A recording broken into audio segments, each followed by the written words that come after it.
And next up, we have Steve Dispenza, CVP Security Solution Area at Microsoft.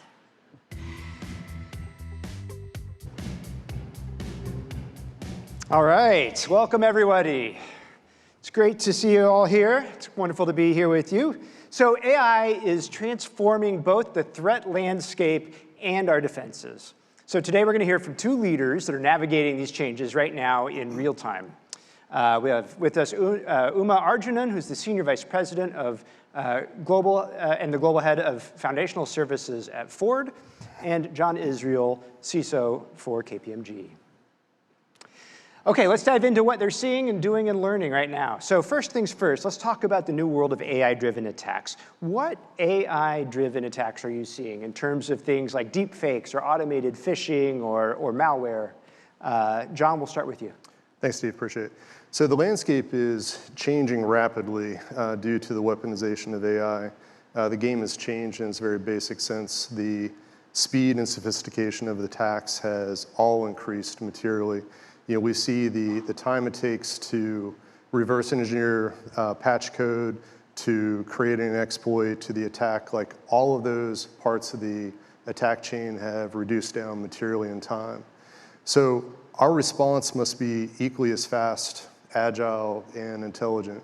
If you think about it, it's a little bit like if you're not doing this, you're like a little leaguer facing Shohei Ohtani, right?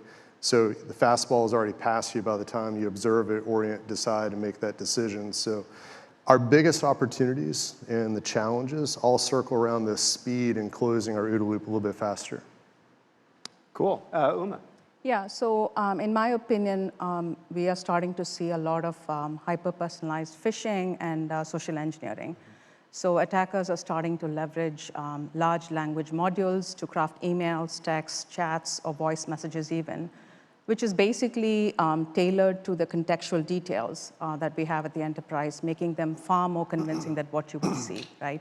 I think I read an article where a recent study found that AI automated spear phishing campaigns have achieved effectiveness, which is on par or even better than human experts. Awesome, thank you. Well, let's talk about how we're using AI now to strengthen operations. So how are you using AI to help improve your SOC's effectiveness? Perhaps a little bit of the why before the what. We rationalize the AI security domain across 3 planes: the security of AI systems, the security with AI, and the security from AI. You know, since 2023, many companies have devoted the vast majority of the resources to the of category. And lately, you see them devoting more CapEx, OpEx into this security with AI.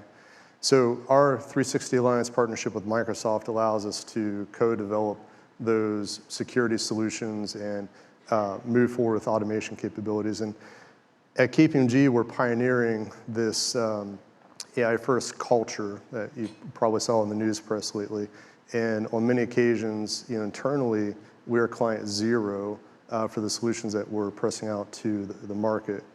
Internally, we're using generative AI to enhance the left side of our security process, enhancing the quality and the velocity of our security reviews.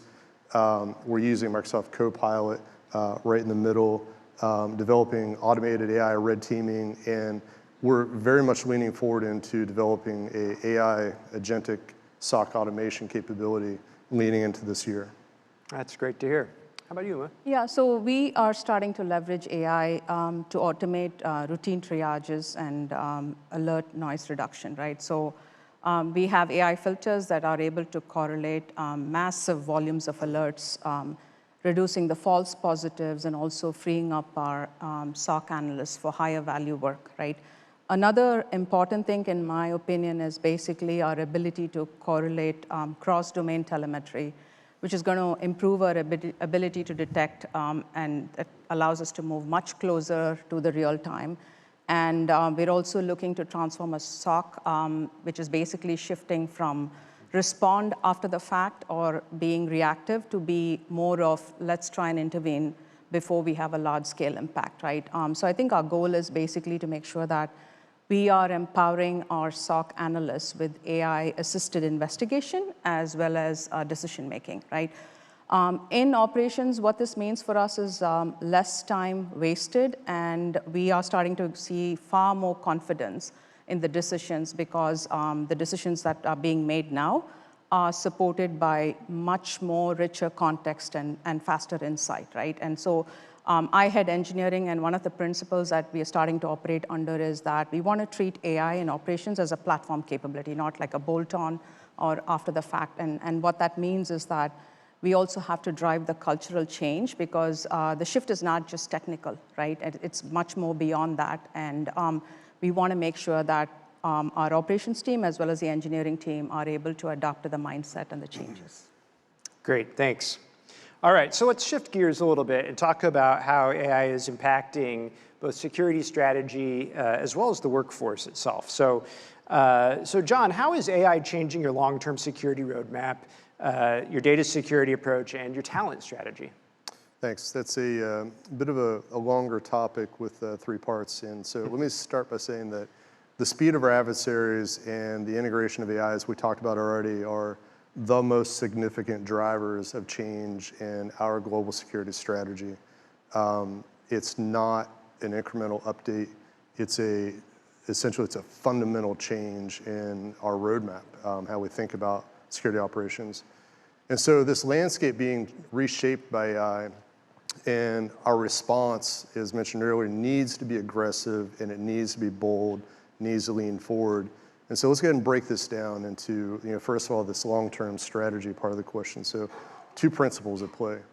Enhanced resilience via speed, as well as proactive deterrence enabled by AI, particularly in the AI red teaming automated features. So our agentic AI automation is the cornerstone of the strategy. We are aggressively pursuing this agentic AI architecture, not just with one solution, but an ecosystem.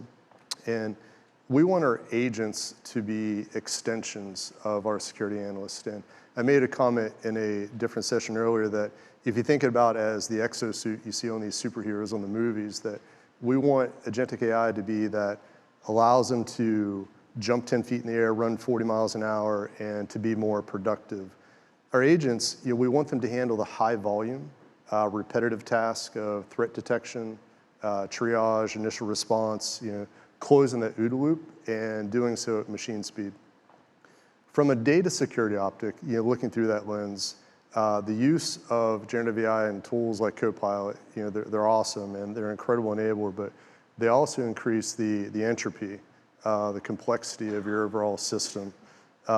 We are continuing to enhance our data classification and labeling frameworks paired with DSPM and DLP controls. And we are particularly interested in how the east-west movements happen. So I've never seen a time when the viscosity of unstructured data has been as high as what it has been seen over the last year or two, ever since 2023. Speaking to talent strategy, the greatest shift in our talent strategy is moving our people up the value chain. I mentioned about this earlier. It's that exosuit.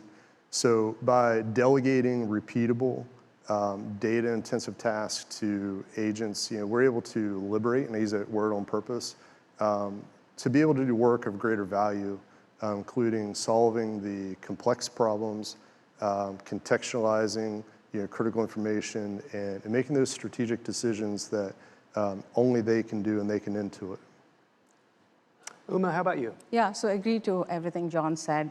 The way we are looking at it is that, from a security strategy point of view, AI is going to turn the security roadmap from your ability to detect and respond to more of how do we anticipate and prevent, right? And so similar to what John said, right, the data security is a very key component of it, and AI is going to help us reframe data security as a living intelligence layer, not a static control anymore, right? And I think from an analyst perspective and the workforce, the skill curve is going to start to shift from more of a manual triage to more of AI orchestration and oversight, right? And so you'll start to see that we're going to have fusion roles where you have a SOC analyst with also a lot of fluency in AI. What I think is also important as we are navigating the AI change is that human-in-the-loop design is going to be very important. So I am anticipating that our analysts are going to start to evolve into validators and more focused on, is this ethical, and also make sure that they are able to explain the actions of some of this agentic AI capabilities. So you'd start to see them more as stewards, right? From a cultural change perspective, the success for me leading large-scale engineering teams is making sure that we are more and more less dependent on headcount and more focused on AI fluency across every function, right? Given the macroeconomic conditions and budgetary constraints, I think that's going to be an imperative that we all have to look at as leaders, right? I'm also thinking that AI is going to start to compress the data volume, and it's going to get us more visibility and demand a very new security muscle, right? The one that's basically going to treat data as dynamic intelligence and automation by default. And human talent is going to become the strategic differentiator, ensuring that they can validate the trust as well as the resilience for the organization. This is fascinating. Let's stay with this workforce and talent question for a minute. So what do you think is the biggest misconception about AI and talent? And we'll start with you, John, and then go to Umar. Excellent question. It's unavoidable to address the confluence of human capital strategy and the use of AI. There are a number of different business strategies that pertain to this area, and while AI will certainly automate tasks, its true strategic value is the focus on doing those jobs that we want to commoditize within the organization. And so from a talent perspective, it's a pure augmentation strategy to uplift the productivity of our people and to give them that exosuit that we referred to earlier. So the real transformation is about the fundamental shift of the nature of work itself. Again, we're looking to free our people from the repetitive test, those cognitive, draining tasks. And this allows us to elevate our people. They're able to focus on those complex, high-value work that only they can do, like the critical thinking, the business context, judgment, and creativity. This is actually our, just about as it truly is a 100x opportunity for workforce. Yeah, totally. Yeah. So, in my view, we are starting to see AI as a capability that's going to improve our productivity, right? And so while there is a perception that AI could potentially take away your jobs, people are starting to pivot from that notion and see it more as an enabler in order for them to do their job more effectively, right? Eliminating toil, right? I'm sure many of us in the room use AI every day, ChatGPT or the likes of it, to simplify some of the tasks that we probably don't enjoy spending time on. And across Ford, we are providing employees with access to AI tools and platforms. I head the platform engineering, so it's becoming more and more prevalent, and we are starting to do a lot of big bets with AI, right? And so from a platform perspective as well as a security perspective, it becomes very, very important to us. So we have an internal Ford platform where our teams have access to the latest large language models and other AI tools and agents that are constantly being made available. So our goal is to make sure that we can put AI in our employee hands, and it's proving to be extremely useful for internal productivity, right? And so we're also making sure that we are able to provide more access to all of the AI tools and platforms from a workforce point of view. Great. All right, good. Let's shift gears a little bit to governance and trust. And again, John, we'll start with you. How do you balance AI innovation with compliance, regulation, and responsible use? Yeah, great question. So KPMG has always had a robust system of what we call trusted AI governance. It started without that name back in 2023 when we started our Gen AI Tiger team. Those that were listening to the data and AI security speech last year, we began as everyone came back from the holiday break, and we started a Tiger team with the business as well as all of the pillars of our governance apparatus all in the same room, learning generative AI at the same time, learning the principles, and it was truly unintentional at the time, but it was a governance-led effort. You know, in the sense of not necessarily the star quarterback, but I had quarterback part of the group from the CISO seat as we operationalize AI. And so today, as that is matured, you know, we utilize a triad of a trusted AI council. You know, think of that as the just because you can doesn't mean you should decisions, right? A trusted AI center of excellence to vet the requirements to get business alignment to gain those synergies, as well as we incorporate our governance pillars in that decision with the additional requirements that we need to fulfill our trusted AI obligations. And so that system, you know, works with a great deal of balance, and it's all focused on how do we get to market the fastest and the most responsible way.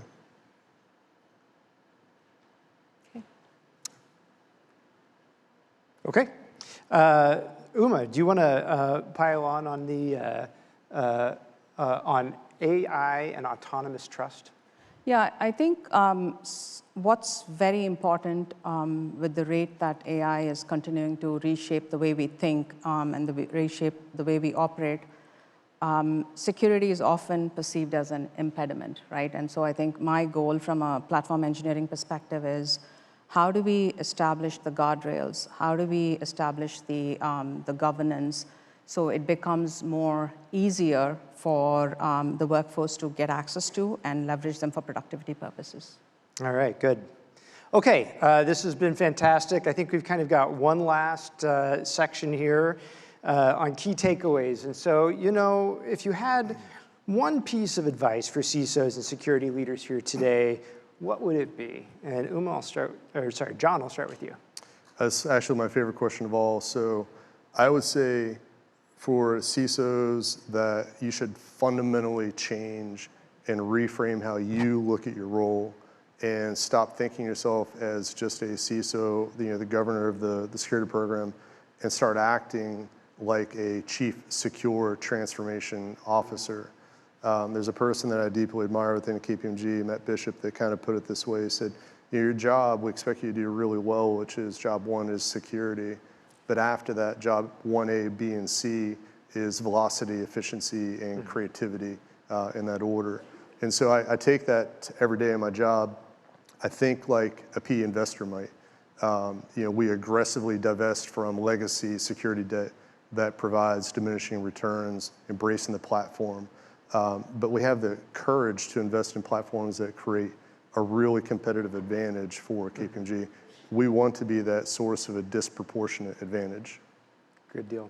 Uma, how about you? One piece of advice. Yeah, for me, I think it's very important that we build security that learns faster and evolves faster than the attackers, because we need that, you know, the agility to secure the AI. And the second component that I'm focused on from a platform engineering perspective is making sure that AI is a part of our platform offering and our critical infrastructure.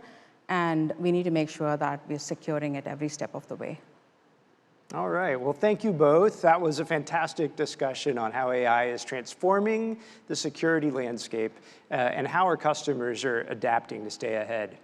So now we're going to go build on that conversation by diving deeper into Microsoft's Secure Future initiative, which is a continuous commitment to revolutionize the way we design, build, test, and operate our products and services to achieve the highest security standards.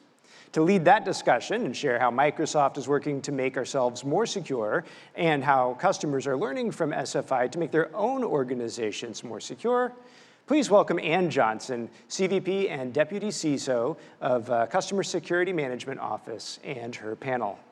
Ann?